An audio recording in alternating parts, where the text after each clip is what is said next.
দীর্ঘ ৫ বছর পর দেশে ফিরছে আহমেদ বাড়ির বড় ছেলে ইয়াদ আহমেদ। আশরাফ আহমেদ ও রাহেলা বেগমের ৩ সন্তানের মধ্যে ইয়াদ বড়। তারপর তাদের যমজ সন্তান হলো ঈশিতা আহমেদ আর ঈশান আহমেদ। ঈশান ঈশিতার থেকে ১ মিনিটে বড় হওয়ার সে সবসময় ঈশিতাকে খোঁচা দিতে থাকে।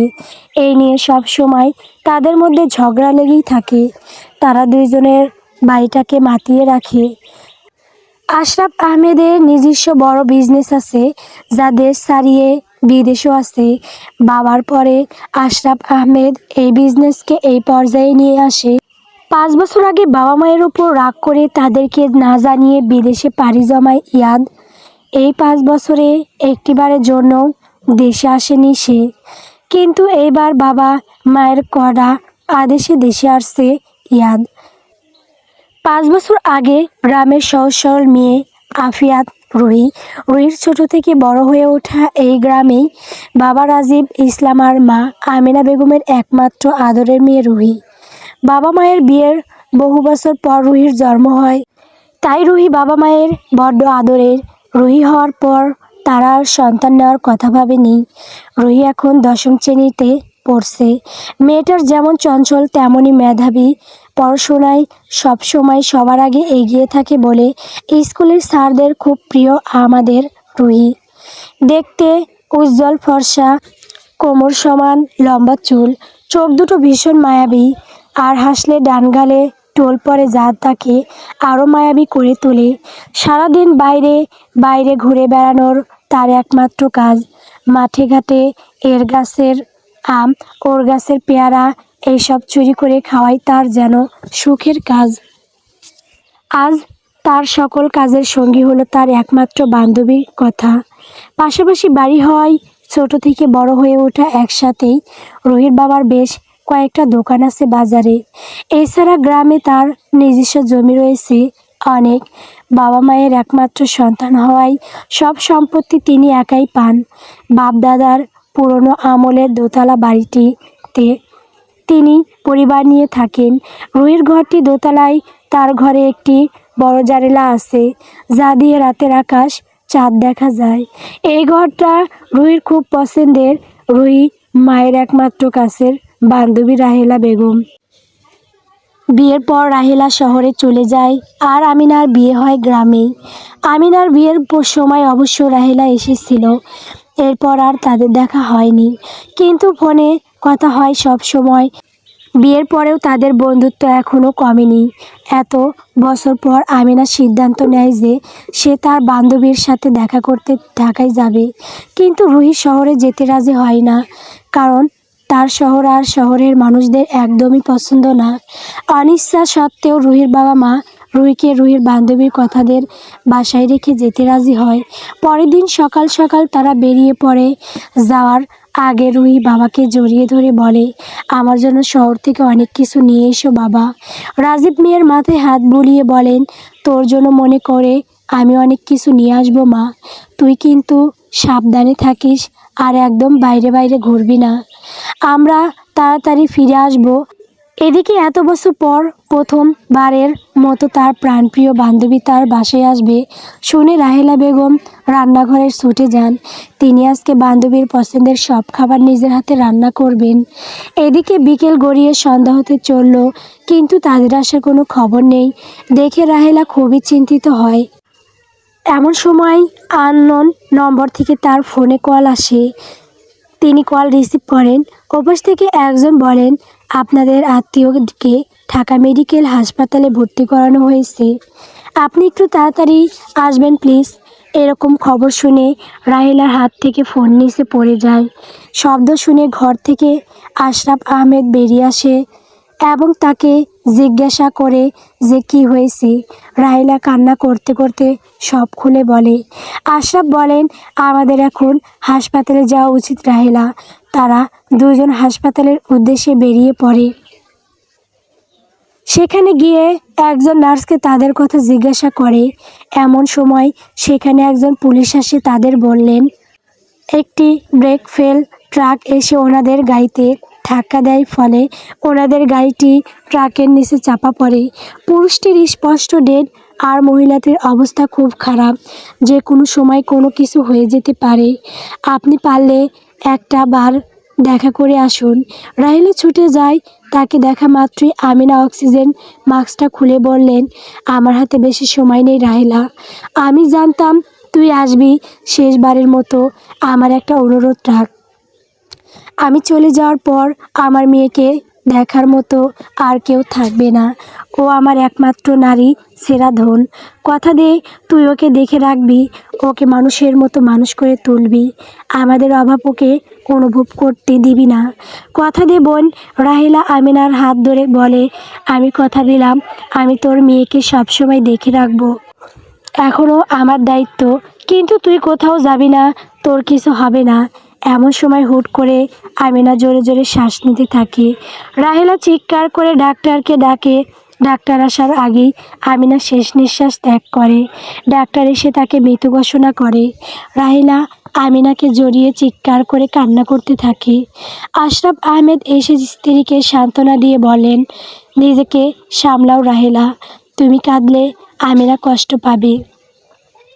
এরপর আশরাফ আহমেদ হাসপাতালের সমস্ত কাজ মিটিয়ে লাশগুলো নিয়ে এবং তার পরিবার নিয়ে মাঝরাতে গ্রামের উদ্দেশ্যে রওনা হয়। মাঝরাতে হুট করে রুহির ঘুম ভেঙে যায়। হঠাৎ তার কেমন ছটফট লাগছে আর ভীষণ কান্না পাচ্ছে। রুহির ঘুম ভাঙার সাথে কথারও ঘুম ভেঙে যায়। রুহিকে অস্থির হয়ে দেখে কথা বিচলিত কণ্ঠে জিজ্ঞাসা করে, কী রে, কী হয়েছে তোর? এমন করছিস কেন তুই? জানি না, আমার কেমন জানি অস্থির লাগছে। বাবা মার জন্য মন কেমন করছে। এমন কেন লাগছে বলতো? দূরও সব কিছু না, ওদের ছাড়া আগে কখনোই একা থাকিসনি তো, তাই হয়তো এমন লাগছে। এখন শুয়ে পড়, কালকে সকালে কথা বলিস আঙ্কেল আন্টির সাথে। ওর কথা শুনে রুহি আবার শুয়ে পড়ে, কিন্তু ঘুম আসে না। এপাশ ওপাশ করতে করতে কখন জানি ঘুমিয়ে পড়ে। সকালে ঘুম থেকে উঠে রুহি আর কথা বাইরে হাঁটতে বের হয়। হাঁটতে হাঁটতে রুহিদের বাসার সামনে আসতেই দেখি তাদের সামনে একটা লাশবাহী গাড়ি আর একটা প্রাইভেট কার এসে থামলো। গাড়ি থেকে প্রথমে রাহেলা নেমে এলো। রুহি রাহেলা বেগমকে চিনতে পেরে এগিয়ে গিয়ে তাকে সালাম দিলেন। তারপর আশেপাশে দেখতে লাগলো যে তার মা বাবা কোথায়। বাবা মাকে দেখতে না পেয়ে রাহেলাকে জিজ্ঞাসা করলো, বাবা মা কোথায় গো মামনি? ওরা আসেনি? রাহেলা হুট করে রুহিকে জড়িয়ে ধরে ডুকরে কেঁদে ওঠে। রুহি দেখে গাড়ি থেকে দুটো লাশ বের করা হচ্ছে। লাশ দেখে রুহির আত্মা কেঁপে ওঠে। সে আবার রাহেলার হাত ঝাঁকিয়ে জিজ্ঞাসা করে, কথা বলছো না কেন? আমার বাবা মা কোথায় বলো? রাহেলা লাশগুলোর দিকে ইশারা করতেই রুহির মস্তিষ্ক স্থির হয়ে যায়। দু পায়ে পিছিয়ে যায়, আর কিছু ভাবতে পারে না সে। হুট করে তার চারপাশ অন্ধকার হয়ে আসে। এরপর জ্ঞান হারিয়ে পড়ে যেতে নিলেই কেউ তাকে ধরে ফেলে। রুহি জ্ঞান হারিয়ে পড়ে যেতে নিলেই পাশে দাঁড়িয়ে থাকা ইয়াদ তাকে ধরে ফেলে। ইয়াদ রুহিকে কোলে করে বাড়িতে নিয়ে এসে বারান্দায় পাতানো একটা খাটে শুইয়ে দেয়। কথা কাঁদতে কাঁদতে রুহিকে ডাকতে থাকে। এরই মধ্যে তাদের বাড়িতে গ্রামের লোকজন জড়ো হয়। লাশগুলোকে বেশিক্ষণ রাখা যাবে না, তাই তাড়াতাড়ি সবাই গোসল করে তারপর সাজিয়ে আঙিনায় খাটিয়ে রাখা হয়। এমন সময় রুহির জ্ঞান ফিরে আসে। সব কিছু মনে পড়তেই কথাকে জড়িয়ে ধরে বাবা মা বলে চিৎকার করে ওঠে। কথা রুহিকে ধরে নিয়ে খাটিয়ার কাছে যায়। রুহি কিছুক্ষণ এক দৃষ্টিতে তাকিয়ে থাকে, দপ করে বসে পড়ল মাটিতে। তার বাবার কাছে গিয়ে বলল, বাবা, ও বাবা, তুমি তো আমাকে বলেছিলে শহর থেকে আমার জন্য অনেক কিছু নিয়ে আসবে। কোথায় আমার উপহার? চুপ করে শুয়ে আসো কেন? কথা বলো। তুমি বলতে তুমি আমার কান্না সহ্য করতে পারো না। এই দেখো আমি কাঁদছি। আমি আমার সব আবদার কাকে বলবো বাবা? এভাবে আমাকে একা করে করে চলে যেও না বাবা। একইভাবে মায়ের কাছে গিয়ে বলল, ও মা, তুমি অন্তত কথা বলো মা। দেখো বাবা কেমন চুপ করে আছে, আমার কথা শুনছে না। তুমি বাবাকে কিছু বলো। বাবা তো তোমার সব কথা শুনি, তুমিও কেন চুপ করে আসো বলো? সারাদিন এখন আমাকে কে বকাঝকা করবে বলো? আমি কিন্তু সারাদিন বাড়িতে আসবো না, সারাদিন বাইরে বাইরে ঘুরবো। দেখো আমি কাঁদছি, আমাকে একবার জড়িয়ে ধরো না মা, আমাকে রাতে কে ঘুম পাড়িয়ে দেবে মা? মা, ও মা, কথা বলো না। এইভাবে বাবা মাকে ধরে চিৎকার করে কান্না করতে থাকে। রুহির আহাজারি দেখে গ্রামের সকলের চোখে পানি চলে আসে। কেউ কেউ আবার তার ভবিষ্যৎ নিয়ে চিন্তা করছে। কেউ আবার বলছে, আহারে, এখন বাপ মা মরা এতিম মেয়েটাকে কে দেখবে? রুহিকে কথার মা ধরে সরিয়ে নিয়ে আসে। এবার লাশগুলোকে নিয়ে যাওয়ার পালা। লাশগুলো নিয়ে যাওয়ার জন্য তুলতে গেলে রুহি চিৎকার করে বলে ওঠে, আমার বাবা মাকে নিয়ে যেও না তোমরা। কথাই নিয়ে যাচ্ছে ওদেরকে। ও বাবা, মা, আমি তোমাদের ছেড়ে কিভাবে থাকবো বলো? আমাকেও নিয়ে যাও তোমাদের সাথে। কথা ওদের বল না, ওরা যেন আমার বাবা মাকে নিয়ে না যায়। রাহেলা বেগম এসে রুহিকে আগলে নেয়। রুহি আবার জ্ঞান হারিয়ে ফেলে। রুহির বাবা মাকে মাটি দেওয়া শেষ। রুহি কেমন পাথর হয়ে বসে আছে, কাঁদতে কাঁদতে চোখ কেমন শুকিয়ে গেছে। কথার মা সবার জন্য খাবার নিয়ে আসে। কথা রুহিকে ভাত খাওয়ানোর চেষ্টা করে কিন্তু পারে না। মেয়েটা কেমন এক দৃষ্টিতে বাইরের দিকে তাকিয়ে আছে। ওই যে কথায় আছে না, অল্প শোকে কাতর আর অধিক শোকে পাথর। ইয়াদ সেই তখন থেকে এক দৃষ্টিতে তাকিয়ে আছে। এইটুকু সময় মেয়েটা কেমন জড়বস্তুতে পরিণত হয়েছে। তার খুব মায়া হয় রুহিকে দেখে। এইটুকু মেয়ে এত কম বয়সে বাবা মাকে ছাড়া কিভাবে থাকবো? সে তো এত বড় হয়েছে, তবু বাবা মাকে হারানোর কথা ভাবতেই তার মস্তিষ্ক কেমন শূন্য হয়ে যায়। সেখানে এই মেয়েটা কিভাবে সব সামলাবে? ইয়াদ মনে মনে আল্লাহর কাছে দোয়া করে তিনি যাতে রুহিকে মনের জোর দেয়। আশরাফ আহমেদ আজকে তার পরিবার নিয়ে গ্রামে থাকার সিদ্ধান্ত নেয়। রাতে কথার মা তাদের খাওয়ার ব্যবস্থা করে। কথা আর ঈশিতা রুহির ঘরে রুহির সাথে থাকে। রাহেলা কথার মাকে বলে তিনি রুহিকে তাদের সাথে করে নিয়ে যেতে চান। এখন থেকে রুহিকে তাদের সাথেই রাখবে। কথার মা বলে, সে আপনার তাকে নিয়ে যেতেই পারেন, কিন্তু একটা মেয়ে আপনাদের বাসায় কী পরিচয়ে থাকবে? গ্রামের লোক সেটা নিয়ে বাজে মন্তব্য করবে। বাবা মা মরা মেয়েটা এত কিছু কিভাবে সহ্য করবে? তার চেয়ে বরং মেয়েটা আমার কাছেই থাক। কথা যেমন আমার মেয়ে, রুহিকেও আমি আমার মেয়ের মনে করি। মেয়েটা বড্ড সরল সোজা। বাবা মার চোখের মনি ছিল মেয়েটা। এখন বাবা মাকে ছাড়া কিভাবে থাকবে জানি না। রাহিলা বলে, আমি আমিনাকে কথা দিয়েছি রুহিকে আমি দেখে রাখবো। আর রুহিকে যাতে কেউ বাজে কথা না বলতে পারে সেই ব্যবস্থা করেই আমি তাকে সাথে নিয়ে যাব, যাতে সে বরাবরের মতো আমাদের সাথে থাকতে পারে। সকালটা হতে দাও। এইদিকে ইয়াদ আর ঈশানকে এক রুমে থাকতে দেওয়া হয়। ওরা গ্রামে কখনোই আসেনি বা থাকেনি, তাই দুজনের কারোরই ঘুম আসছে না। একটু পর ঈশান ইয়াদের কানের কাছে গিয়ে ফিসফিস করে বলে, ভাইয়া ঘুমিয়ে পড়েছো? না ঘুমাইনি, বল কি বলবি? আমার সাথে একটু বাইরে যাবে? তুমি বাইরে দাঁড়িয়ে থাকো, আমি একটু মানে ওয়াশরুমে যাব। পারবো না আমি। নিজের দরকার নিজে একা একা যা, আমাকে ডিস্টার্ব করবি না। কোনো উপায় না পেয়ে ঈশান দোয়া পড়তে পড়তে একা একা বাইরে আসে। চারদিকে অন্ধকার, ভয়ে তার যান যায় এমন অবস্থা। তবুও বুকে সাহস নিয়ে সামনে এগিয়ে যায়। ওয়াশরুমে কাজ শেষ করে যেই বাইরে বেরিয়েছে, অমনি দেখে তার সামনে একটা কালো বিড়াল তার দিকে তাকিয়ে আছে। হুট করে সামনে বিড়াল আসায় ভয়ে পেয়ে কোনো দিকে না তাকিয়ে দৌড় লাগায় ঘরের দিকে। ঘরে গিয়ে ভয়ের চোটে এক লাফে ইয়াদের ওপরে উঠে বসে ভূত ভূত করে চিৎকার করে। ইয়াদের কেবলই চোখটা লেগে এসেছিল। এমন সময় হুট করে কেউ তার উপর উঠে বসে ভূত ভূত করায় সেও ভয়ে একটা লাফ দেয়, যার ফলে ঈশান বেচারা একদম খাট থেকে নিচে পড়ে যায়। ঈশানকে দেখে ইয়াদ রেগে বলে ওঠে, এভাবে ওপরে উঠে বসেছিলি কেন বেয়াদব? থাপড়িয়ে গাল লাল করে দেব। আরে আমি কি করব বলো? একটা কারো বিড়াল দেখে গিয়ে মনে ভয় পেয়ে আর কি এমন করে ফেলছি? আর আমি তো শুধু তোমার উপর উঠেছি, কিন্তু তুমি কি করলে? আমাকে একদম নিচে ফেলে দিলে। ও মা গো, অল্প বয়সে কোমরটা ভেঙে গেছে মনে হয়। বেশ করেছি ফেলে দিয়েছি, এখন নিচেই বসে থাক ইডিয়েট। দেখো ভাইয়া, এটা মানুষের বাড়ি, তাই কিছু করার নেই, একসাথে থাকতেই হবে, না হলে তোমার সাথে থাকতে আমার বয়েই গেছে। হুম, এখন চুপচাপ ঘুমা, না হলে লাথি দিয়ে বাইরে বের করে দেব। ইয়াদের এমন হুমকি শুনে ঈশান চুপচাপ গিয়ে ঘুমিয়ে পড়ে। ওদিকে মাত্র রুহিকে কোনো রকম ঘুম পাড়িয়ে কথা আর ঈশিতা শুয়েছে। তখনই রুহি বাবা মা বলে চিৎকার করে উঠে, বাবা মা কোথায়? আমার বাবা মাকে এনে দাও, আমি আমার বাবা মার কাছে যাব। আমাকে ছেড়ে দে কথা, বাবা মা আমাকে ডাকছে কথা। আর ঈশিতা রুহিকে জোর করে আবার শুইয়ে দেয়, এটা ওটা বোঝাতে থাকে। কিছুক্ষণ নিজের মতো করে এটা ওটা বকতে বকতে এক সময় আবার ক্লান্ত হয়ে ঘুমিয়ে পড়ে। পরের দিন ফজরের সময় রুহির ঘুম ভেঙে যায়।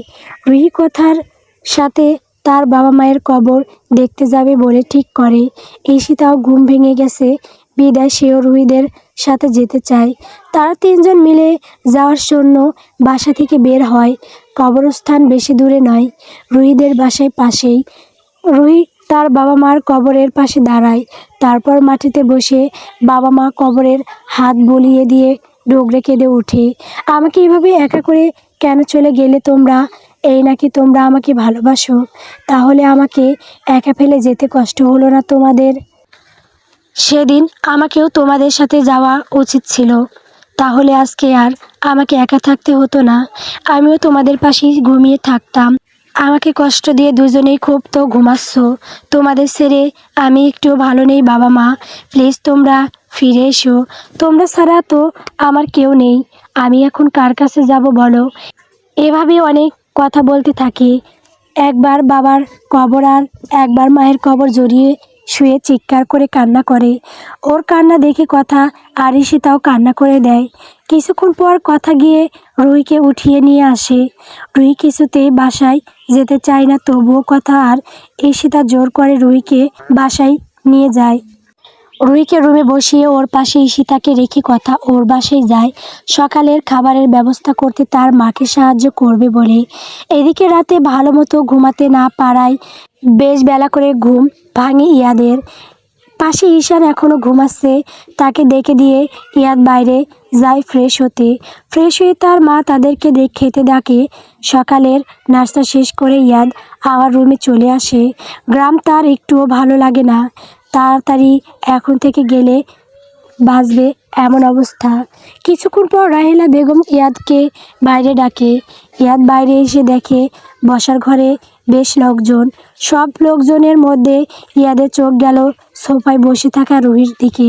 মেয়েটা এখনও কেমন পাথরের মতো বসে আছে, একদিনে চোখ মুখ কেমন শুকিয়ে গেছে, চোখে নিচে কালি পড়ে গেছে, চুলগুলো উস্কো খুস্কো, এভাবে দেখতে একদম ভালো লাগছে না।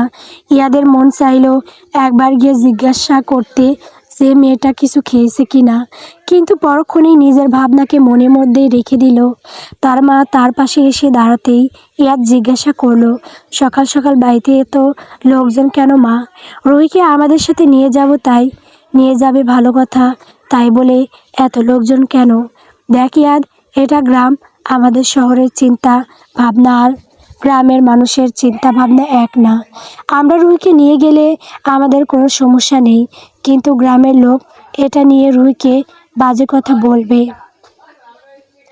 বুঝলাম না, এখানে বাজে কথা বলার কি আছে?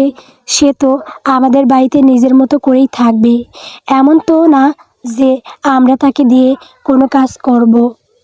ঈশিতা যেভাবে থাকে ওই মেয়েটাও সেভাবেই থাকবে। আমাদের বাসায় দুইটা ছেলে আছে, সেখানে রুহি একটা বাইরের মেয়ে থাকবে, এটা নিয়ে মানুষ তাকে বাজে কথা শোনাবে, আর সেটা আমি চাই না। তাই আমি ঠিক করেছি রুহিকে আমি তোমার বউ করে ঘরে নিয়ে যাব, যাতে কেউ তোমাকে নিয়ে কোনো বাজে মন্তব্য করতে না পারে। মায়ের কথা শুনে ইয়াদ যেন আকাশ থেকে পড়ল, হতভম্ব হয়ে মাকে জিজ্ঞাসা করলো, আর ইউ ম্যাড মা? কী সব উল্টোপাল্টা বলছো? আমি কেন ওই মেয়েকে বিয়ে করতে যাব? অসম্ভব, আমি এটা কিছুতেই করতে পারবো না। কেন করতে পারবে না? একদিন না একদিন তো বিয়ে করবেই, তাহলে সেটা আজকে করলে ক্ষতি কিসের? আর রুহি অনেক ভালো মেয়ে, এটা আমি হলফ করে বলতে পারবো। আমি কখনোই বলিনি যে মেয়েটা খারাপ, তাই বলে এরকম একটা পিসি গ্রামের মেয়েকে আমাকে বিয়ে করতে হবে? এটা আমি মানতে পারলাম না মা, মানতে তোমাকে হবে ইয়াদ। আমি ওর মাকে কথা দিয়েছি রুহিকে আমি দেখে রাখবো, কখনোই কোনো কষ্ট দেব না, আর তাই এই ব্যবস্থা করলাম। তুমি কথা দিয়েছো ঠিক আছে, তাই বলে আমাকে বলি হতে হবে কেন? আমার নিজের জীবন নিয়ে আমার কোনো মতামত নেই। ইয়াদের কথা শুনে রাহেলা রেগে গিয়ে বলে, আমি যার সিদ্ধান্ত নিয়েছি ভেবেচিন্তেই নিয়েছি, আর মেয়েটা খুব ভালো মেয়ে, তোমার কোনো ক্ষতি হবে না। আমি কাজই ডেকেছি, নিচে এসো তাড়াতাড়ি, আর এই বিয়ে না করলে কিন্তু তুমি আমার মরা মুখ দেখবে, এটা আমি বলে দিলাম। মায়ের কথা শুনে ইয়াদ ভিতরে ভিতরে ক্রোধে ফেটে পড়ে। কিসের জন্য যে এখানে আসতে গেল, না আসলে অন্তত এই বিপদ থেকে বেঁচে যেত। এখন রুহির উপর কেন কেন রাগ হচ্ছে, আর বাবা মায়ের ওপরেও। তারা একটাবার আমার কথা বুঝতে চাইলো না। মেয়েটাকে দেখলাম না ঠিক করে, চিনি না, জানি না, হুট করে বিয়ে করে নিব বললেই করে নেওয়া যায় নাকি তোর? কিছুক্ষণ পর ঈশান এসে তাকে নিচে নিয়ে যায়। নিচে গিয়ে দেখে কাজে বসে আছে। তাকে গিয়ে একটা চেয়ারে বসানো হয়। কাজী কবুল বলতে বললে অনিচ্ছা সত্ত্বেও ইয়াদ কবুল বলে, তারপর কোনো দিকে না তাকিয়ে উপরে চলে যায়। এদিকে রুহিকে কবুল বলতে বললে সে চুপচাপ পাথরের মতো বসে থাকে। আদৌ কোনো কথা সে শুনতে পাচ্ছে কি না কেউ বুঝতে পারছে না। বেশ কিছুক্ষণ যাওয়ার পর মুখ দিয়ে আস্তে শব্দ বের করে কবুল উচ্চারণ করে, সাথে সাথে সবাই আলহামদুলিল্লাহ পড়ে। কবুল বলার সাথে সাথে কথার ওপরে রুহি ঢলে পড়ে। সবাই তাকে ধরে বারান্দায় শুয়ে দেয়। ডাক্তারকে খবর দেওয়া হয়। ডাক্তার এসে চেক আপ করে বলে অনেকক্ষণ না খেয়ে থাকার কারণে এমনটা হয়েছে, প্রেশার অনেক লো হয়ে গেছে, তাছাড়া অধিক মানসিক চাপের কারণে এমনটা হয়েছে। রোগীকে সবসময় হাসি খুশি রাখবেন, কখনোই যেন উত্তেজিত না হয়, টেনশন না করে, আর খাওয়া দাওয়া ঠিক মতো করাবেন। এখন নিয়মিত যত্নের প্রয়োজন ওরা। এরপর ডাক্তার কিছু ওষুধ লিখে দিয়ে চলে যায়। কথা রুহিকে নিয়ে ওর রুমে গিয়ে রুহিকে বিছানায় বসিয়ে দিয়ে রুহির কাপড় চোপড় গুছগাছ করতে শুরু করে।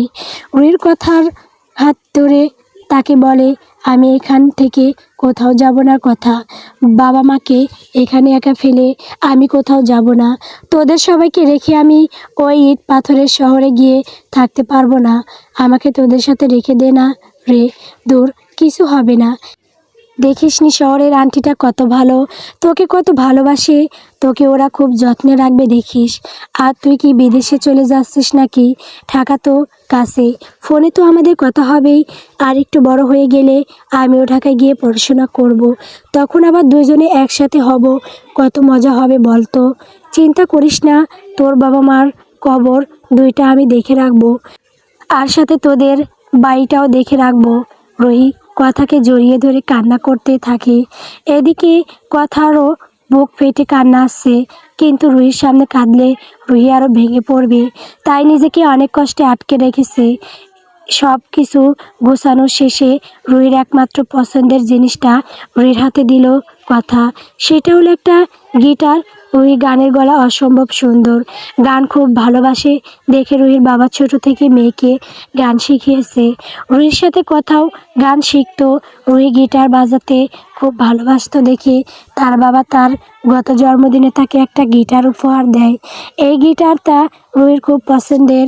কষ্টে বা আনন্দে থাকলে রুহি গিটার বানিয়ে নিজে নিজে গান গায়। এরপর আশরাফ আহমেদ তার পরিবারও রুহিকে নিয়ে ঢাকার উদ্দেশ্যে রওনা হওয়ার জন্য বের হয়। যাওয়ার সময় কথা রুহিকে জড়িয়ে ধরে ডুগরে কেঁদে ওঠে, আমি একা হয়ে গেলাম রে রুহি, আমি তোকে ছাড়া কিভাবে থাকবো বলতো। পাশ থেকে ঈশিতা বলল, তুমি চিন্তা করো না কথা, এখন থেকে রুহির দায়িত্ব আমার, তুমি যেভাবে ওকে দেখে রাখতে আমিও সেভাবে ওকে দেখে রাখবো, আর ফোনে তো তোমাদের কথা হবেই, তুমি এত চিন্তা করো না। রুহি গিয়ে এবার কথার মাকে জড়িয়ে ধরে কেঁদে দেয়। কাঁদে না মা, ওখানে ঠিক মতো থাকিস কেমন, বাবা মার জন্য একদম মন খারাপ করবি না, তোর বাবা মা ওপর থেকে তোকে দেখছে তো, তুই কান্না করলে ওরাও কষ্ট পাবে। নিজের খেয়াল রাখিস। আর আমি কথা সব সময় তোকে ফোন করব। আমাদের ভুলে যাস না যেন। তোমাদের কি ভুলে যাওয়া সম্ভব চাচি? তোমরাই তো আমার আপন। আমাদের বাড়িটাকে আর আমার বাবা মাকে তোমার কাছে রেখে গেলাম চাচি। ওদের দেখে রেখো, চিন্তা করো না। আমি আবার আসবো। ভালো থেকো তোমরা। কথার মা রুহিকে জড়িয়ে ধরে কান্না করে দেয়। তারপর রুহির মাথায় হাত বুলিয়ে কপালে চুমু খায়। এরপর একে একে সকলে গাড়িতে উঠে ঢাকার উদ্দেশ্যে রওনা হয়। গাড়িটা যত দূর পর্যন্ত দেখা যায়, কথা আর কথার মা দাঁড়িয়ে থাকে। শেষবারের মতো রুহি গ্রামটাকে ভালো করে দেখে নেয়। আর কখন আসা হবে সে জানে না। পেছনে রেখে যাচ্ছে তার বাবা মাকে, তার শৈশবকে, তার একমাত্র সখীকে, যে সব সময় ছায়ার মতো তার সাথে থাকতো। তার বড় হয়ে ওঠা সকল দুষ্টুমি, আনন্দ, কষ্ট সব এই গ্রামকে ঘিরেই। বাড়ির প্রতিটা কোণায় কোণায় কত স্মৃতি জড়িয়ে আছে। সেসব ফেলে সে চলে যাচ্ছে এক অচেনা শহরে, অচেনা জায়গায়, যেখানে সকল মানুষ তার অচেনা, কেউ তার আপন মানুষ নয়। সে কি পারবে অচেনা মানুষগুলোকে আপন করে নিতে? মাত্র একটা দিনে তার সব কিছু কেমন উলটপালট হয়ে গেল। পুরো জীবনটাকে বদলে দিল এক নিমেষেই। তার চোখে আগের মতো সেই চঞ্চলতা, সেই দুষ্টুমি নেই। একদিনে সে কেমন বড় হয়ে গেল, এইসব ভাবতে ভাবতেই তার চোখে পানি আসে গেছে। রাহেলা বুঝতে পেরে তাকে জড়িয়ে ধরলো। সেও চুপটি করে রাহেলার কাঁধে মাথা রাখলো। এই মানুষটার কাছে আসলে সে মা গন্ধ পায়। গাড়িটি চলছে তার গন্তব্যে। গাড়িতে সকলেই চুপচাপ। রুহি এক দৃষ্টিতে তাকিয়ে আছে বাইরের দিকে। অচেনা শহর, অচেনা মানুষ, অচেনা জায়গা, না জানি সামনে কি অপেক্ষা করছে তার জন্য। রুহিদের ঢাকায় পৌঁছাতে পৌঁছাতে রাত হয়ে যায়। সম্পূর্ণ রাস্তা রুহি রাহেলার কাঁধে মাথা রেখে চুপ করেছিল। বাসে পৌঁছে রাহেলা বেগম ঈশিতাকে বলে রুহিকে তার ঘরে নিয়ে যেতে। রাহেলা বেগম রান্নাঘরে ছুটলেন রাতের খাবারের ব্যবস্থা করতে। আশরাফ আহমেদ গিয়ে সোফায় বসলেন। এতক্ষণ ইয়াদ চুপ করে থাকলেও এবার সে মুখ খুলল। আমার সাথে এমনটা কেন করলে বাবা? আশরাফ আহমেদ সোফায় গা এলিয়ে দিয়ে মাত্রই চোখটা বন্ধ করেছিলেন। ছেলের কথায় তিনি চোখ খুলে গম্ভীর কণ্ঠে বললেন, কিসের কথা বলছো তুমি? এই বিয়েটার কথা বলছি আমি। আমাকে কেন বলির পাঠা হতে হলো? আমার মতামত না নিয়েই এত বড় একটা সিদ্ধান্ত নিয়ে নিলে তোমরা? বিয়ে দিলে তো দিলে, তাও আবার গ্রামের ওই পিচ্চি মেয়েটার সাথে। ও আমাদের শহরের সাথে আমার সাথে খাপ খাইয়ে কখনোই চলতে পারবে না। সারা জীবন আমিও অন্তত এই মেয়ের সাথে থাকতে পারবো না। I am sorry. ছেলের এরকম কথায় আশরাফ আহমেদ রেগে গিয়ে বললেন, দিন দিন অসভ্য হয়ে যাচ্ছ তুমি ইয়াদ। বাবার মুখের উপর কথা বলছো। আমরা কি তোমার খারাপ চাইবো নাকি? তাদের বাবা ছেলে চিৎকার শুনে রাহেলা রান্নাঘর থেকে বেরিয়ে আসে। এসে আশরাফ আহমেদকে জিজ্ঞাসা করে, কি হয়েছে? তুমি এত চিৎকার করছো কেন? কি হয়েছে সেটা তোমার গুণধর ছেলেকে জিজ্ঞাসা করো। আমরা নাকি তার অমতে বিয়ে দিয়েছি, তাই সে বিয়ে মানবে না? রুহি নাকি তার সাথে যায় না? এসব কি শুনছি ইয়াদ? এগুলো কি ধরনের কথাবার্তা? মানছি রুহির বয়স কম, কিন্তু আজকাল বয়স মেন্টার করে না।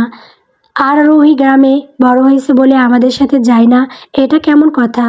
ওকে সব শিখিয়ে দিলে নিশ্চয় শিখে যাবে। এমন তো না যে রুহি অশিক্ষিত। আমি জানি মেয়েটা যথেষ্ট মেধাবী ছাত্রী। তোমরা যে যাই বলো, তবু আমি এই বিয়ে মানতে পারবো না। আর না ওই মেয়েকে স্ত্রী হিসেবে মানবো কখনো। তাই আমাকে জোর করো না। এর ফল কিন্তু ভালো হবে না। ছেলের এমন কথায় রাহেলা ঠাস করে ইয়াদের গালে চড় দিয়ে বলে, বেশি বাড়াবাড়ি করো না ইয়াদ। ওই মেয়েটা এখন আমার দায়িত্ব। তার একটু অবহেলা, অপমান আমি কিন্তু সহ্য করব না। বিয়ে যেহেতু হয়েছে তাই রুহি এখন তোমার স্ত্রী। তোমাকে তার দায়িত্ব নিতেই হবে। আমার স্ত্রী হিসেবে রুহি আজ থেকে তোমার ঘরেই থাকবে, এটাই আমার শেষ কথা। মায়ের কথা শুনে ইয়াদ রেগে হনহন করে উপরে গিয়ে ঘরের দরজা বন্ধ করে দেয়। রাহেলা এবার চিন্তিত মুখে স্বামীর পাশে বসে তাকে জিজ্ঞাসা করে, এখন কি হবে গো? আমি কি রুহির ভালো করতে গিয়ে ওর খারাপ করে ফেললাম? ছেলেটা যদি এই বিয়ে না মানে তাহলে রুহি কী হবে? আমিনাকে কথা দিয়েছিলাম তার মেয়েকে আমি দেখে রাখবো। আমি মনে হয় তার কথা রাখতে পারলাম না। তুমি এত চিন্তা করো না তো, দেখবে কালকেই ইয়াদের সব রাগ চলে যাবে, তারপর সব ঠিক হয়ে যাবে। আর আজকের রাতটা রুহি ঈশিতার ঘরেই থাক, ছেলের ঘরে না হয় কাল থেকে থাকবে। স্বামীর কথায় সম্মতি দিয়ে রাহেলা আবার রান্নাঘরে চলে যায়। এতক্ষণ থেকে নিচের সব কথা রুহি শুনছিল। ঈশিতার ঘরে এসে রুহি চুপ করে বসেছিল। হুট করে নিচে থেকে চিৎকারের আওয়াজ ভেসে আসে এবং রুহি সব কথা শুনতে পায়। একটু পর সে ঈশিতাকে জিজ্ঞাসা করে, আমি এসে তোমাদের খুব ঝামেলা হয়ে গেলাম তাই না? আসলে হুট করে কথা থেকে কি হয়ে গেল আমি নিজেই এখনও বুঝতে উঠতে পারছি না। তার উপর হুট করে বিয়েটা হয়ে গেল, আমাকে চেনে না জানে না, তার উপর আমি গ্রামের মেয়ে, বিয়েটা না মানাই স্বাভাবিক। রুহির কথা শুনে ঈশিতা রুহির পাশে বসে রুহির হাত ধরে বলল, তুমি ভাইয়ার কথায় কিছু মনে করো না, ভাইয়া একটু বেশি রাগী, হুটহাট রেগে গিয়ে যা ইচ্ছা তাই বলে দেয়। দেখবে রাগ কমে গেলে সব ঠিক হয়ে যাবে। আর তুমি এসে আমাদের কোনো ঝামেলা হওনি, বরং ভালোই হয়েছে আমার একটা সঙ্গী হলো। ঈশিতার কথা শেষ হতেই ঈশান ঘরে ঢুকতে ঢুকতে বলল, এসো, একদম ঠিক বলেছে রুহি, আমাদের সবার থেকে ভাইয়ার রাগ একটু বেশি।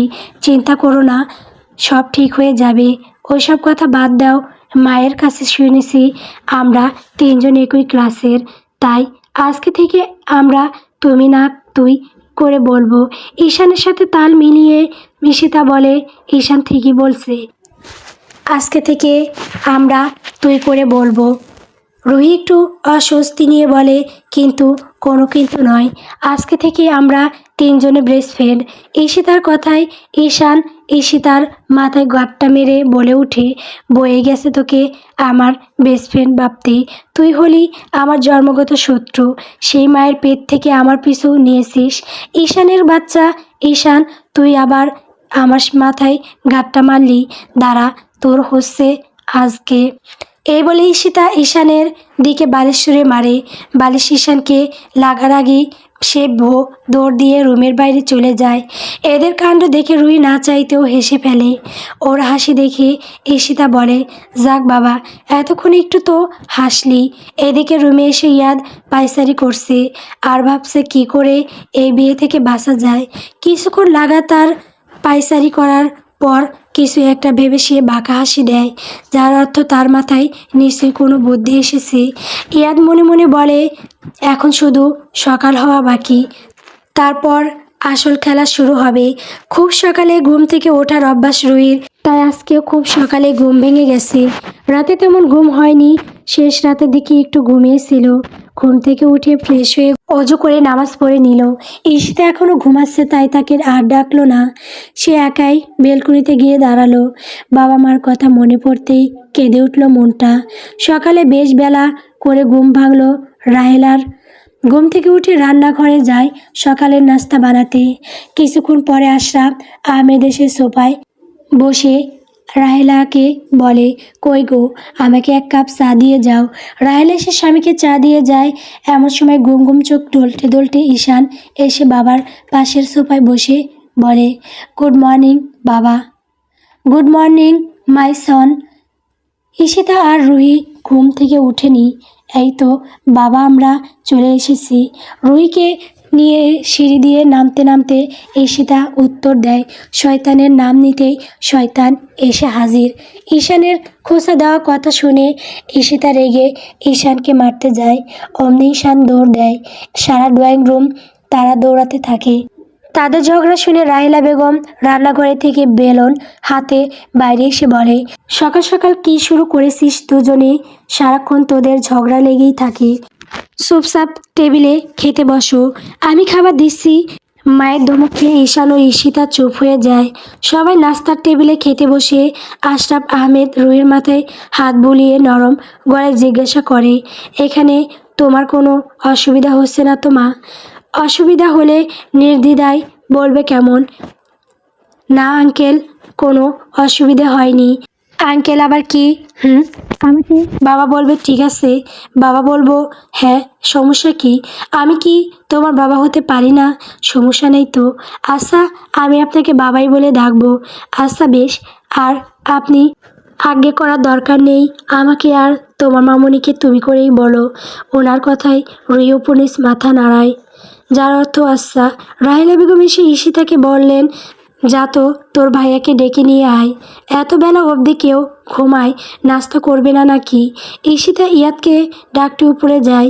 ইয়াদের কথা শুনতেই রুহি কেমন জানি অস্বস্তি হতে লাগলো।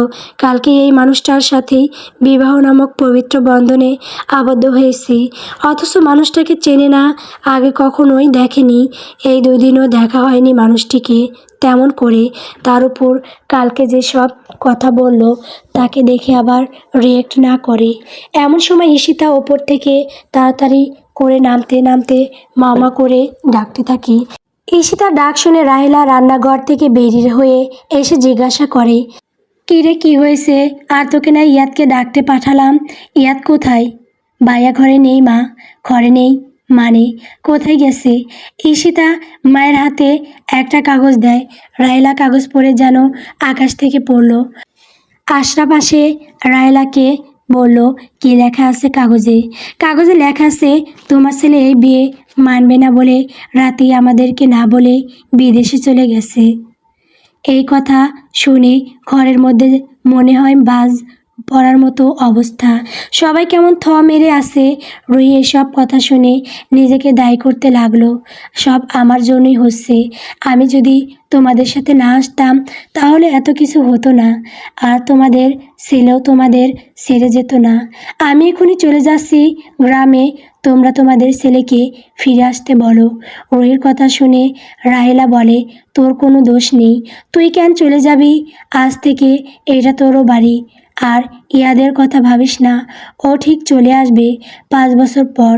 বর্তমান ইয়াদের মধ্যে রাতে বাবাকে ফোন করে বলে সে কালকে সকালে দেশে আসছে, ছেলে আসবে সেই খুশিতে রাহেলা সকাল থেকে ছেলের পছন্দের এটা ওটা বানাচ্ছে। এমন সময় ঈশিতা নামতে নামতে মাকে বলে, মা আমাকে নাস্তা দাও, ভার্সিটি যেতে হবে। ঈশান, ঈশিতা আর রুহি একসাথে এসএসসি পরীক্ষা দেয়। ঈশান আর ঈশিতা প্লাস পেলেও রুহির সেবা ঠিক করে না পারায় তার পয়েন্ট আসে 4.50। এসএসসিতে আবার 3জনই প্লাস করে। এরপর কোচিং করে ভাগ্যের জোরে 3জনই ঢাকা বিশ্ববিদ্যালয়ে ভর্তি হওয়ার সুযোগ পায়। বর্তমানে তারা 2য় বর্ষে পড়ছে। রাহেলা রান্নাঘর থেকে বেরিয়ে এসে ঈশিতাকে বলে, তুমি নিচে আসলে আর তোমার সাথে 2জন কোথায়? তারা কি আজকে নিচে নামবে না নাকি? ও তো ঈশান চলে এসেছে, আরেকজনকে ডাকো, ওনাকে তো না ডেকে দিলে হয় না। ঈশিতা নিচ থেকে রুহিকে একবার ডাক দেয়, কিন্তু কোনো সাড়া পায় না। তাই ঈশান উপরে যায় রুহিকে ডাকতে, গিয়ে দেখে রুহি এখনও ঘুমাচ্ছে। ঈশান গিয়ে রুহির মুখে গ্লাসের পানি ঢেলে দেয়। অমনি রুহি লাফ দিয়ে উঠে দেখে ঈশান দাঁত কেলিয়ে হাসছে। ঈশাইনার বাচ্চা, তোকে আজকে আমি মেরেই ফেলবো। আমার স্বাদের ঘুমটা নষ্ট করলেই ঘুম পাও পরেও দিতে পারবি। আগে ঘড়িতে দেখ কটা বাজে, ক্লাস করবি না নাকি আজকে? রুহি ঘড়ি দেখে বলে, কি 8টা পার হয়ে গেছে, আমাকে আগে ডাকিসনি কেন? জানিস না 9টায় ক্লাস আছে? আজকে শিওর বাইরে দাঁড় করিয়ে রাখবে স্যার। ডাকিনি মানে? তোকে সেই কখন থেকে ডাকছি, কিন্তু তোর কানে গেলে তো তুই উঠবি। এখন কথা না বাড়িয়ে তাড়াতাড়ি নিচে আয়, তুই যা, আমি আসছি। এই বলে ঈশান নিচে চলে যায় আর রুহি ফ্রেশ হতে যায়। রুহি এখনও আর আগের মতো চুপচাপ নেই। তাকে দেখে এখন কেউ বলতেই পারবে না যে সে একটা গ্রামের মেয়ে ছিল। কোমর সমান লম্বা, সোজা, আর ঘন কালো চুলগুলো অসম্ভব সুন্দর। আগে থেকে গায়ের রং অনেকটা ফর্সা হয়েছে, যাকে বলে দুধে আলটা গায়ের রং। চোখগুলো মাশাআল্লাহ আগের মতোই মায়াবী। গালে এখনও আরও গভীর টোল পড়ে, টোল পড়ার জায়গায় একটা তিল আছে, আর ঠোঁটের নিচের থুতনিতে একটা তিল আছে। সব কিছু ঠিক আছে, শুধু আগের মতোই পাটকাঠি মানে চিকন আছে। রুহি ফ্রেশ হয়ে এসে একটা কুর্তি আর জিন্স পরে নিল, গলায় একটা স্কার্ফ ঝুলিয়ে চুলগুলোর খোলা রাখলো। একদম সোজা চুলগুলো কোমর সরিয়ে নিচে চলে গেছে। এরপর চোখে একটু হালকা কাজল দিয়ে ঠোঁটে লিপ বাম দিয়ে ব্যাগটা আর ফোনটা নিয়ে তাড়াতাড়ি নিচে গেল। নিচে দেখে ওরা নাস্তা শুরু করে দিয়েছে। রুহি গিয়ে তাড়াতাড়ি নাস্তা খেতে লাগলো দেখে রাহেলা বলল, আরে আস্তে আস্তে খা, গলায় আটকে যাবে তো। আর আজকে তোদের ভার্সিটিতে যেতে হবে না কেন মামুনি? আজকে ভার্সিটিতে যাবে না কেন? আসলে কালকে মাঝরাতে ইয়াদ ফোন দিয়ে বলল সে নাকি আজকে দেশে আসছে। আমার যে কি খুশি লাগছে বলে বোঝাতে পারবো না। এই জন্য তোদের বাবাও আজকে অফিসে যাবে না। ইয়াদ আসার কথা শুনেই রুহির গলায় খাবার আটকে গেল। কাশতে কাশতে চোখে পানি এসে একাকার অবস্থা। এদিকে ওর অবস্থা দেখে ঈশান আর ঈশিতা মুচকি মুচকি হাসছে, কারণ তারা জানে ইয়াদের কথা শুনেই রুহির এই অবস্থা। ইয়াদের কথা শুনে রুহির শরীর কাঁপতে শুরু করেছে। ওই মানুষটার সামনে দাঁড়াবে কিভাবে আল্লাহ জানে। কোনোভাবেই তার সামনে আজকে পড়া যাবে না, তার জন্য আজকে ভার্সিটি যেতে হবে। তাই সে রাহেলাকে বলে, না না মামুনি, আজকে খুব খুব খুব গুরুত্বপূর্ণ একটা ক্লাস আছে যেটা কোনোভাবে মিস দেওয়া যাবে না। কিরে তাই না ইস্যু? এটা বলেই ঈশিতার পায়ে খোঁচা মারে। ঈশিতার সাথে সাথে বলে, হ্যাঁ মা, আজকের ক্লাসটা খুব গুরুত্বপূর্ণ, যেতেই হবে। আমরা বরং তাড়াতাড়ি ফিরে আসার চেষ্টা করব। এখন যাই। এই বলে রুহি ঈশিতা আর ঈশানকে নিয়ে দৌড় দেয়। রাহেলা পেছন থেকে ডাকলেও শোনে না। বাইরে গিয়ে তিনজন হাঁপাতে থাকে। তারপর গাড়ি করে তিনজনে ভার্সিটিতে চলে যায়। ভার্সিটির ক্লাসও রুহি ভালো করে মনোযোগ দিতে পারেনি। মাথায় শুধু ইয়াদের কথা ঘুরছে আর হাত পা ঠান্ডা হয়ে আসছে। ক্লাস শেষে ওদেরকে বলা হয় এইবার ভার্সিটিতে গানের প্রতিযোগিতা হবে। বাইরে থেকে অনেক বড় বড় গানের শিল্পী চিফ গেস্ট হিসেবে আসবে। এই কথা শুনে সকলে আগে রুহির নাম বলে, কারণ রুহি বরাবরই অসম্ভব সুন্দর গান গায়। এরপর আরও অনেকে অংশগ্রহণ করে। এদিকে রুহির এসবে কোনো মনোযোগ নেই। সে তখন থেকে ইয়াদের কথাই ভাবছে। 12টা নাগাদ ইয়াদ বাসায় পৌঁছায়। কলিং বেল চাপ দিতেই রাহিলা এসে দরজা খুলে ইয়াদকে জড়িয়ে ধরে কান্না করে দেয়। এতদিন পর বাবা মায়ের কথা মনে পড়ল। হে রে, এতদিন আমাদের ছাড়া থাকতে তোর একটুও কষ্ট হলো না? এত অভিমান তোর? আহা মা, কেঁদো না তো, আমি তো চলে এসেছি। আর তোমাদের ছাড়া থাকতে তো কষ্ট হবেই, তাই তো চলে এলাম। বাবা কোথায়? এই যে আমি এখানে। মাকে পেয়ে তো আমাকে ভুলেই গেছো। ইয়াদ গিয়ে বাবাকে জড়িয়ে ধরে বলে, কেমন আছো বাবা? তোমার শরীর কেমন? তুই এসে গেছিস, এখন সব ঠিক আছে? ইয়াদ এদিকে ওদিকে তাকিয়ে ইতস্ত হয়ে মাকে জিজ্ঞেস করে, মা মানে ঈশিতা আর ঈশান কোথায়? ওদের দেখছি না। ওরা তো ভার্সিটি গেছে। কিসের নাকি গুরুত্বপূর্ণ ক্লাস আছে, তবে ওরা বলেছে তাড়াতাড়ি চলে আসবে। আচ্ছা আমি উপরে গেলাম, ফ্রেশ হয়ে পরে নিচে নামছি। ইয়াদ আবার এদিক ওদিক তাকিয়ে নিজের রুমে চলে যায়। তাড়াতাড়ি ক্লাস শেষ করে ওরা বাসায় আসার জন্য রওনা হয়। কিন্তু রুহি কিছুতেই আসতে চায় না, তবুও জোর করে আসতে হয়। ভয়ে ভয়ে বাসায় ঢুকে কোনো দিক না তাকিয়ে দৌড়ে লাগায় নিজের রুমের দিকে। আজকে আর নিচে আসবে না, মরে গেলেও না। কোনো দিকে না তাকিয়ে দৌড়ে সিঁড়ি দিয়ে উঠতে উঠতে হুট করে কেউ সামনে চলে আসায় টাল সামলাতে না পেরে পড়ে যেতে নিলেই একটি শক্তপোক্ত হাত তাকে ধরে ফেলে এবং তার কোমর জড়িয়ে ধরে। আর রুহি একদম হেলে গিয়ে ভয়ে অপর পাশে মানুষটার ঘাড় খামচে ধরে। ভয়ে তার জান যায় যায় অবস্থা। এখন থেকে নিচে পড়লে কোমরের একটা হাড্ডিও আস্ত থাকবে না। আল্লাহর নাম নিয়ে বেঁচে আছে নাকি মরে গেছে এটা দেখার জন্য চোখ খুলতে তাকে ধরে থাকা মানুষটার দিকে তাকাতেই তার চক্ষু চরক গাছ। মা বাবার সাথে কথা বলা শেষ করে ইয়াদ রুমে আসে। রুমে এসে দেখে তার রুমটা ঠিক আগের মতোই আছে। সব জিনিস আগের মতোই গোছানো আছে। এটা নিশ্চয়ই তার মায়ের কাজ, সেটা ভেবে ইয়াদ হাসলো। লাগেজ থেকে একটা টি শার্ট আর ট্রাউজার নিয়ে ওয়াশরুমে গেল। প্রায় 30 মিনিটের লম্বা শাওয়ার নিয়ে বেরিয়ে আসলো। এখন কিছু খেতে হবে। পেট অনেকক্ষণ থেকে খিদায় শোষো করছে। খেয়ে তারপর একটা লম্বা ঘুম দেবে। বিদেশ থেকে সবার জন্য বিভিন্ন কেনার জিনিস ভর্তি লাগেজগুলো থেকে একটা পিঙ্ক কালারের লাগেজ সরিয়ে আলমারিতে রেখে দিল। তারপর নিচে যাওয়ার জন্য ঘর থেকে বের হয়ে সিঁড়ি দিয়ে নামতে নামতে হুট করে কারোর সাথে ধাক্কা খায়। মানুষটা পড়ে যেতে নিলেই ইয়াদ তাকে ধরে ফেলে। ফলে অপর পাশের মানুষটা তার ঘাড় এমনভাবে খামচে ধরে, মনে হচ্ছে ওই জায়গাটা জ্বলে উঠল। মানুষটার দিকে তাকিয়ে যেই না রাগ দেখাবে তখনই মানুষটাকে দেখে ইয়াদের চোখ আটকে গেল। মেয়েটাকে তার অসম্ভব মায়াবী মনে হলো। ভয়ে চোখ বন্ধ করে কেমন ঘাপটি মেরে তার বুকে পড়ে আছে। মেয়েটির ডান গালে ও থুতনিতে তিলটা খুব আকর্ষণীয় লাগলো তার কাছে। ইয়াদের কি যেন হলো।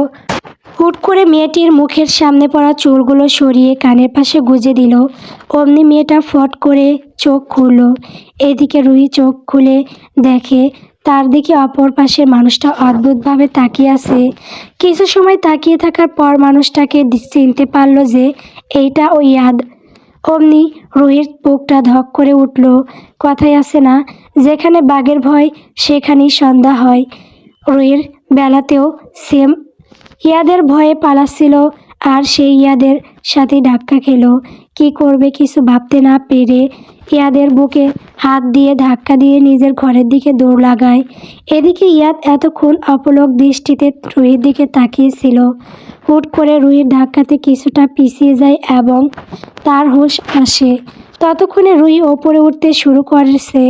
ইয়াদ পিছনে তাকিয়ে দেখে রুহি নিজের জান পান দিয়ে দৌড়ে উপরে যাচ্ছে। সেদিকে তাকে ইয়াদের ঠোঁটের কোণে বাঁকা হাসি দেখা যায়। অবশেষে সে কাঙ্ক্ষিত মানুষটির দেখা পেল। নিচে নামার জন্য পা বাড়াতেই তার পায়ের নিচে কিছু একটা পড়েছিল। সে নিচে ঝুঁকে দেখলো একটা রূপার নূপুর। এটা যে রুহির নূপুর সেটা ইয়াদ বুঝে গেল। নূপুরটা নিজের পকেটে ঢুকিয়ে নিচে নামতে নামতে গুনগুন করে গেয়ে উঠল, তোমার চলার ধরন উফ দেখলে দুক দুক করে, বুক দুধে আলতা, তোমার রূপ কাছে আইতে মন চাই খুব। গানটা গেয়ে নিজে মুচকি হাসলো। নিচে যেতে ঈশান ভাইয়াকে জড়িয়ে ধরলো, সাথে ঈশিতা বলল, আমাদের গিফট কোথায় ভাইয়া? সব আমার রুমে আছে, সন্ধ্যায় সবাইকে দিয়ে দিব। এমন সময় ঈশান বলে ওঠে, ধাক্কা খাওয়ার এক্সপেরিয়েন্স কেমন ছিল ভাইয়া? ঈশানের কথায় ইয়াদ রাগি চোখে তার দিকে তাকায়। সেটা দেখে ঈশান বলে, না মানে বাসায় ঢুকেই ধাক্কাধাক্কি শুরু হয়ে গেছে, না জানি পরে কি হবে। এই বলে ঈশান আর ঈশিতা হাসতে হাসতে উপরে চলে যায়। ইয়াদ খাওয়া শেষ করে রুমে গিয়ে শুয়ে পড়ে। এখন একটা লম্বা ঘুমের দরকার। ঘুমানোর জন্য চোখ বন্ধ করতেই চোখের সামনে রুহির সেই ভয়ে সিটিয়ে যাওয়া মুখটা ভেসে ওঠে। ফট করে চোখ খুলে ইয়াদ। এরপর চুলে হাত বুলিয়ে মনে মনে বলে, এই মেয়ে তো এক দেখাই আমার ঘুম কেড়ে নিচ্ছে, না জানি ভবিষ্যতে কি হবে। এই বলে আবার রুহির কথা ভাবতে ভাবতে ঘুমিয়ে যায়। এদিকে রুহি রুমে এসে দরজা আটকে বুকে হাত দিয়ে হাঁপাতে থাকে। একটু আগে কি হলো ভাবতেই তার শরীর শিরশির করে উঠল। রুহি গিয়ে ধপ করে বিছানায় শুয়ে পড়ল। যার জন্য সে পালাতে ব্যস্ত তার সাথেই প্রথমেই দেখা হলো। পরে কিছু না একটা ভেবে রুহি উঠে বসলো। তারপর নিজেই মনে মনে বলল, আমি কেন ওনার থেকে পালিয়ে বেড়াবো? উনি কেউ হয় না আমার, উনি তো আমার দায়িত্ব নেবে না বলেই চলে গেছিল। তাই আমি ওনার আশা করি না আর। আমি বিয়েটা মানি, কিন্তু কখনোই ওনার কাছে বিয়ের অধিকার নিয়ে যাব না। তবে ওনার জায়গা আমি কখনোই কাউকে দিব না। উনি আমাকে স্ত্রী হিসেবে না মানলেও ওনাকে আমি স্বামী হিসেবে মানি। তবে আমি কখনোই দুর্বল হব না। ওনার সামনে নিজেকে কখনোই দুর্বল করব না। ওনার ভয়ে লুকিয়ে থাকব না, ইগনোর করব। আর অতীতের কথা ভেবে আমি মন খারাপ করব না কখনোই। নিজেকে এসব বুঝিয়ে রুহি শাওয়ার নিতে যায়। তখন দেখে তার পায়ের একটা নূপুর নেই। নূপুরটা কোথায় হারালো সেটা তার একদমই মনে পড়ছে না। গোসল শেষ করে একটা ব্ল্যাক টি শার্ট পরে নিল। চুলগুলো টাওয়াল দিয়ে মুছে খোলা রাখলো। তারপর আর নিচে গেল না। বিছানায় শুয়ে ঘুমানোর জন্য চোখ বন্ধ করতে ইয়াদের মুখটা সামনে আসতেই নিজের মাথায় নিজেই বাড়ি দিয়ে বিরক্তি প্রকাশ করলো। তারপর কিছুক্ষণ পর ঘুমিয়ে গেল। সন্ধ্যায় ইয়াদ লাগেজগুলো নিয়ে ড্রয়িং রুমে গিয়ে তার মা বাবা আর ঈশিতাকে ডাকলো। এমন সময় রাহেলা বেগম ঈশিতাকে বলল রুহিকে গিয়ে ডেকে আনতে। ঈশিতা রুমে গিয়ে দেখে রুহি ঘুমাচ্ছে এখনো। রুহিকে ডেকে বলল, ঘুম পাগলি, তাড়াতাড়ি নিচে আয়, মা তোকে ডাকছে। তুই যা, আমি চোখে মুখে পানি দিয়ে আসছি। ঈশিতা নিচে গিয়ে তার মাকে বলে রুহি এখনো ঘুমাচ্ছে, তাকে ডেকে দিয়ে আসলো। চোখে মুখে পানি দিয়ে আসছে ও। রুহির আসার কথা শুনে ইয়াদ একটু নড়ে চড়ে বসলো। রুহি বিছানা ছেড়ে উঠে ওয়াশরুমে গিয়ে চোখে মুখে পানি দেয়। রুমে এসে আয়নার সামনে গিয়ে চুলগুলো চিরুনি করে ছেড়ে রাখলো। টি শার্ট পরায় গলায় একটা স্কার্ফ ঝুলিয়ে নিল। তারপর নিচের উদ্দেশ্য রুম থেকে বের হয়ে গেল। নিচে নামতে নামতে দেখলো ইয়াদ সোফায় বসে আছে, তার পাশে বেশ কয়েকটা লাগেজ। এদিকে কারো পায়ের শব্দে ইয়াদ উপরে তাকাতেই তার চোখ আটকে গেল রুহির দিকেই। ফর্সা শরীরে কারো টি শার্টটা কেমন জলজল করছে। কোমরের নিচে পড়েও গেছে চুলগুলো খুলে রাখার কারণে মুখের সামনে বারবার চুলগুলো আসছে। রুহি বিরক্তি নিয়ে সেগুলো সরিয়ে দিচ্ছে। ইয়াদের চোখ এখনো সেদিকেই আটকে আছে। বুকের ভেতর হাতটা কেমন লাফাতে লাগলো। এদিকে ইয়াদকে রুহির দিকে ড্যাব ড্যাব করে তাকিয়ে থাকতে দেখে ঈশান ইয়াদকে খোঁচা দিয়ে বলল, ওহো ওহো ভাইয়া, এবার চোখটা সরাও, তুমি এভাবে তাকালে বেচারির নজর লেগে যাবে তো। ঈশানের কথা শুনে ইয়াদ হালকা কেসে উঠল। রুহি নিচে নামে দেখলো ইয়াদ এতক্ষণ তার দিকেই তাকিয়েছিল। অস্বস্তি নিয়ে রুহি গিয়ে ঈশিতার পাশে গিয়ে দাঁড়ালো। ইয়াদ রুহিকে আর চোখে একবার দেখে লাগেজ খুলে সবাইকে সবার জন্য আনা জিনিসগুলো দিয়ে দিল। এরপর ঈশানকে আর ঈশিতাকে আইফোন দিল, ল্যাপটপ দিল, এছাড়া আরও অনেক কিছু দিল।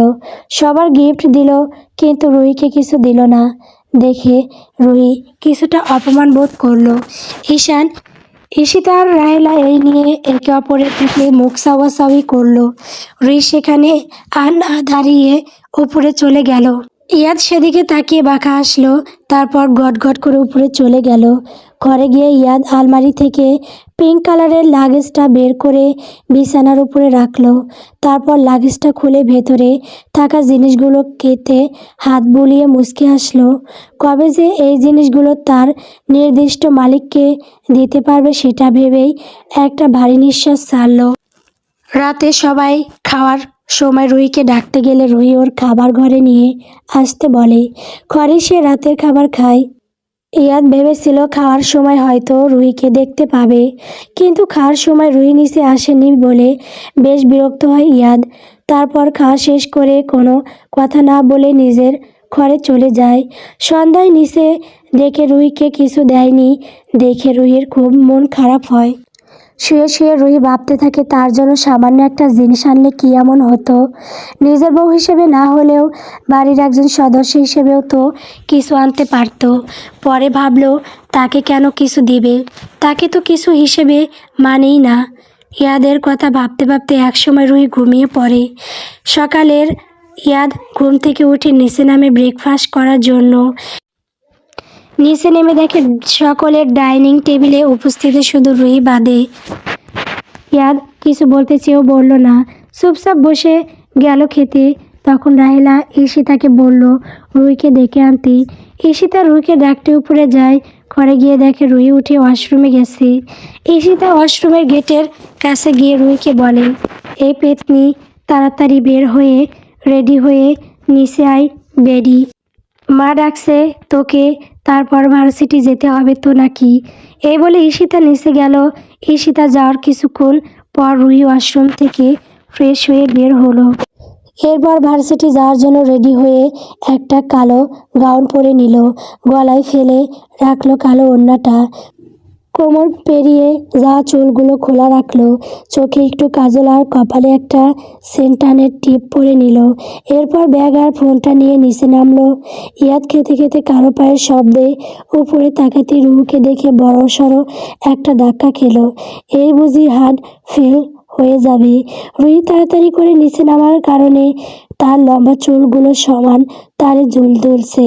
সব মিলে ইয়াদের কাছে রুহিকে একদম পরীর মতো লাগছে। রুহি আর নিচে নেমে দেখি ইয়াদ তার দিকে তাকিয়ে আছে। ইয়াদের তাকানোর জন্য রুহির কেমন অস্বস্তি হতে শুরু করলো। কোনোরকম গিয়ে ঈশিতার পাশে গিয়ে বসলো। ইয়াদের দিকে তাকিয়ে আছে দেখে ঈশান পাশ থেকে বলে উঠল, এত তাকিও না, নজর লেগে যাবে। ঈশানের কথায় সকলে খাওয়া ছেড়ে মাথা তুলে তাকালো। ইয়াদ এতে কিছুটা অস্বস্তিতে পড়ল। আশরাফ আহমেদ কিছু বুঝতে না পেরে ঈশানকে জিজ্ঞাসা করলো, কিসের তাকানোর কথা বললে তুমি ঈশান? আসলে বাবা, ভাইয়া ঈশানের কথা শেষ করতে না দিয়ে ওর পায়ে খোঁচা দিয়ে ইয়াদ বলল, ওই সব কিছু না বাবা, তুমি ওর কথা বাদ দাও তো, ও কখনো কি বলে তার ঠিক নেই বলে ইয়াদ ঈশানের দিকে চোখ রাঙায়। এরপর আশরাফ আহমেদ ঈশানকে কিছু বলল না, রুহিকে ডাকলো। রুহি মামুনি, বলো বাবাই, পড়ালেখা কেমন চলছে তোমার? পড়ালেখা ভালোই চলছে বাবাই। আর তোমাদের বলা হয়নি কালকে আমাদের ভার্সিটিতে একটা ফাংশন হবে, মানে গানের প্রতিযোগিতা আর কি। ওখানে বড় বড় অনেক শিল্পী বিচারক হিসেবে আসবে। আর ভার্সিটির সবাই বলল তাই আর কি, আমিও কি প্রতিযোগিতায় নাম দিয়েছি। ভালোই করেছো তো, নাম দিয়েছো, বেশ করেছো। গানটা তো তুমি খুব সুন্দর গাও মামুনি, দেখবে তুমি জিতবে। বাবার কথার সাথে তাল মিলিয়ে ঈশান বলে উঠল, যদিও তোর গলা পেতনির মতো, তবুও মন বলছে তুই জিতবি। যা, তোকে দোয়া করে দিলাম। আর আমি দোয়া করেছি মানে তুই জিতবি। তোর দোয়া আমার লাগবে না রে বিটকেল। আর তুই আমাকে পেতনি বললি কোন সাহসে? পরে একবার হাতের কাছে পাই, তারপর তোকে মজা বোঝাবো। এতক্ষণ ইয়াদ খেতে খেতে সব শুনছিল। সে মনে মনে বলে উঠল, বাবা কেশবতী দেখি গানও পারে, ভালোই ভালোই। কালকে তাহলে ভার্সিটির ফাংশনে যেতে হচ্ছে। এরপর খেতে খেতে মুচকি আসলো। তারপর ওদের খাওয়া শেষ হতেই সকলে ভার্সিটির জন্য বেরিয়ে পড়ল। রুহি যাওয়ার সময় একবার অর্ষকে ইয়াদের দিকে তাকাতেই দেখলো ইয়াদ আগে থেকেই তার দিকে তাকিয়ে আছে। দুজনের চোখাচোখি হতেই রুহি নিজের চোখ নামিয়ে নিল। রুহি চোখ নামিয়ে নেওয়া দেখে ইয়াদ বাঁকা হাসলো। ওরা তিনজনে ভার্সিটির ক্লাসে বসে আছে, এখনও স্যার আসেনি। ঈশান আর ঈশিতা বকবক করছে আর রুহি চুপ করে কী যেন ভাবছে। এই সময়ে ওদের বেঞ্চে কে যেন থপ করে ব্যাগটা রাখলো। তিনজনে মাথা তুলে তাকাতেই দেখলো কথা কেমন জোরে জোরে নিঃশ্বাস ফেলছে। হ্যাঁ, কথাও রুহিদের সাথে ভার্সিটিতে পড়ে। এসএসসি শেষ করে কোচিং করে, সেও চান্স পায় ঢাকা ভার্সিটিতে। এখন তিনজনেই একসাথে পড়ছে।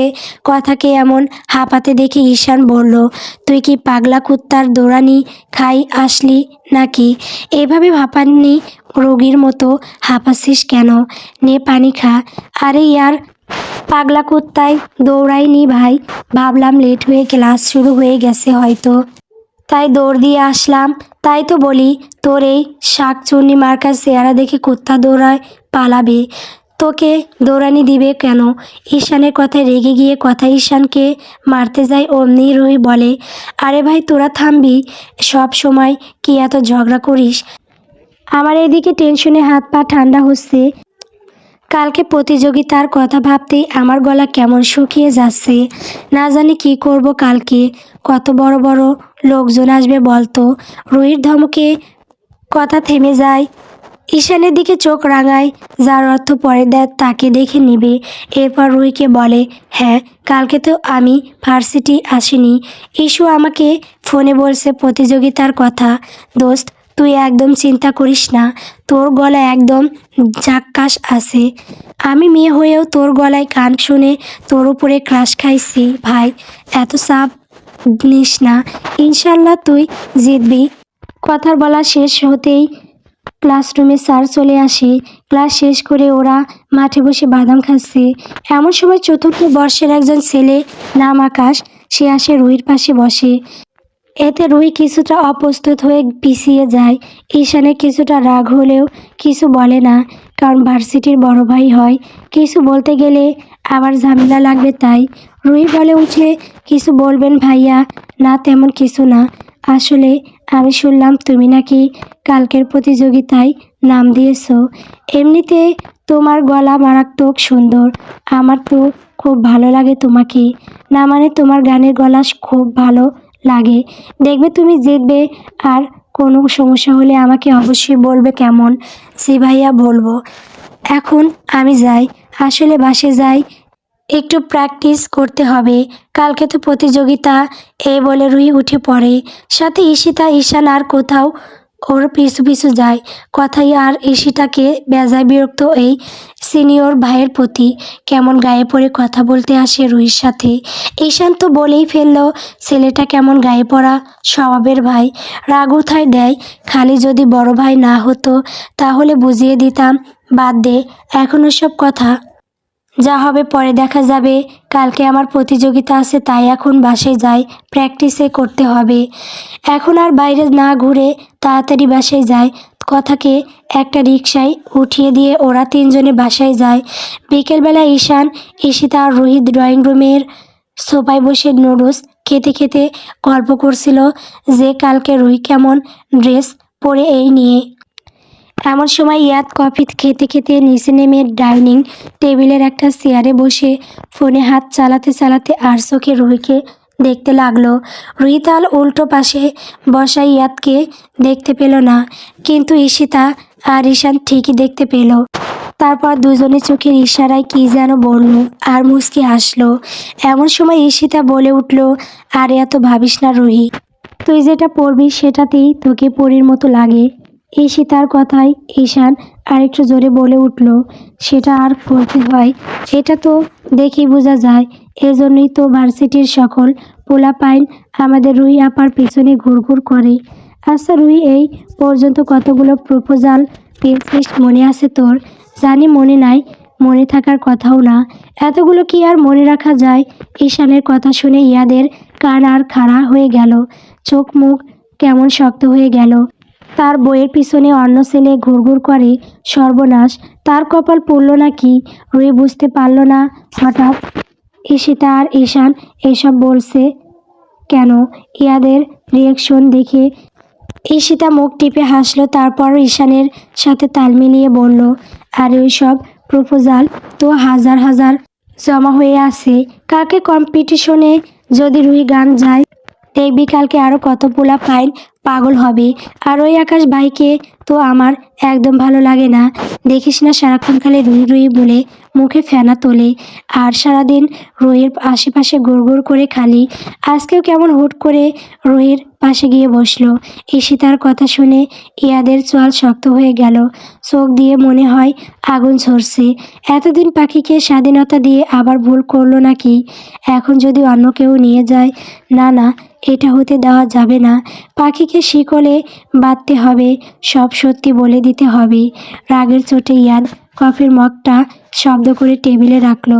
জোরে শব্দ হয়, রুহি পিছনে ঘুরে দেখলো ইয়াদ ওর দিকে কেমন রক্ত চুমখো নিয়ে তাকিয়ে আছে, মনে হয় এখনই গিলে খাবে।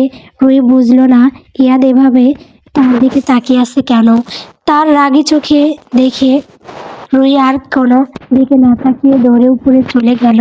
রুহির চলে যাওয়ার পানে তাকিয়ে ইয়াদ বাঁকা এসে মনে মনে আওড়ালো, অনেক বাইরে ঘোরাঘুরি করেছো পাখি, এইবার তো আর তোমাকে বাইরে রাখা যাচ্ছে না। বাইরে রাখলে তো তোমার টেনশনে আমাকে অ্যাটাক করতে হবে। এবার তোমাকে সব সত্যি বলে আমার খাঁচায় বন্দি করতেই হবে। এই বলে ইয়াদ নিজের ঘরে চলে যায়। ওদের দুজনে চলে যাওয়ার পর ঈশান আর ঈশিতা হো হো করে হেসে উঠল। ঈশান বলল, আজকে ভাইয়াকে ভালোই ডোজ দিয়েছি। কেমন বউ রেখে বিদেশে পালাও তুমি, এবার দেখি কিভাবে তুমি বউকে ছেড়ে থাকো। ঠিক বলেছিস, এবার ওদের এক করার দায়িত্ব আমাদের। রুহি এতদিন ভাইয়ার কথা ভেবে কত কষ্ট পেয়েছে সেটা তো আমরা জানি, আর এটাও জানি যে রুহি ভাইয়াকে ভালোবাসে। আর আজকে ভাইয়ার রিয়াকশন দেখে মনে হচ্ছে ভাইয়া মনেও রুহির জন্য কিছু একটা আছেই। তাই আমাদের ওদেরকে এক করার মিশনে নামতে হবে। রুহি রুমে গিয়ে গিটারটা হাতে নিয়ে বেলকনিতে যায়। এটা তার বাবার দেওয়া সেই গিটারটা, যেটা সে এখনও যত্ন করে রেখে দিয়েছে। গিটারটাতে একবার হাত বুলিয়ে দিল। বেলকনির সোফায় বসে চোখ বন্ধ করে ইয়াদকে মনে করে রুহি গিটারের সুর ধরে গাইতে শুরু করে। চোরাবালি মন তোমার, কেন শুধু লুকিয়ে থাকো? একটু আড়াল হলেই আমায় দেখো, যদি কোনো চিত্র আঁকি, পৃথিবীর সবচেয়ে দামি সেই চিত্রতে তুমি পারফেক্টলি বসো। কেন লাগে শূন্য শূন্য বলো? তোমায় ছাড়া এত, তুমি কি তা বলতে পারো? তুমিও কি কাজের ফাঁকে মনে করো আমার নাম? আমার মতো করে তোমায় চাইবে না কেউ, বলে দিলাম। রুমের সোফায় বসে ফোন ঘাঁটছিল ইয়াদ। এমন সময় কারো গলায় গান শুনে দৌড়ে বেলকনিতে গেল। গিয়ে দেখলো তার পাশের বেলকনিতে বসে রুহি আপন মনে গান গাচ্ছে। রুহির গলায় গান শুনে কিছু মুহূর্তের জন্য ইয়াদ কেমন ঘরের মধ্যে চলে গেল। একটা মানুষের গলায় এত মিষ্টি কী করে হয়? ইয়াদ বোধ হয় আরেকটা দফা রুহির প্রেমে পড়ে গেল। এইদিকে রুহি আপন মনে গান গাচ্ছে, তার দিকে যে কেউ মুগ্ধ হয়ে তাকিয়ে আছে তার দিকে ওর হুঁশ নিয়ে। হুট করে রুহি চোখ খুলতে ইয়াদ আবার লুকিয়ে পড়ে। রাতে শুয়ে শুয়ে ইয়াদ ভাবলো এতদিন চুপ করেছিল, কিন্তু আর চুপ থাকা যাবে না। রুহিকে সব বলে ঠিক করে নিতে হবে। সেভাবেই বউ আমাকে নিজের দিকে টানছে, বেশি দিন বউ ছাড়া থাকা যাবে না ভাই। আগে বিদেশে ছিলাম, সেটা আলাদা ব্যাপার। এখন তো বইয়ের আশেপাশে আছি, তাই আর সেটা সম্ভব না। এখন তাড়াতাড়ি ঘুমিয়ে পড়ি, কালকে আবার ভার্সিটিতে যেতে হবে বইয়ের গান শুনতে। তারপর কে সেই ব্যক্তি যে আমার জিনিসের পেছনে ঘুরঘুর করে, তাকেও একবার দেখে আসবো। শালার কলিজা কত বড়, আমিও দেখব। এসব ভাবতে ভাবতে ইয়াদ ঘুমিয়ে পড়ে। এদিকে রুহির টেনশনে কিছুতেই ঘুম আসছে না। কালকে প্রতিযোগিতায় কত বড় বড় লোকজন আসবে, সেখানে কিভাবে সে কি করবে আল্লাহ জানে। কালকে যে তার কপালে কি আছে আল্লাহ মালুম। গল্প তুমি বিহনে, গল্পটি কেমন হয়েছে কমেন্ট করে বলবেন। আমার চ্যানেলে নতুন নতুন গল্প পেতে সবাই আমার চ্যানেলটিকে সাবস্ক্রাইব করবেন। ধন্যবাদ।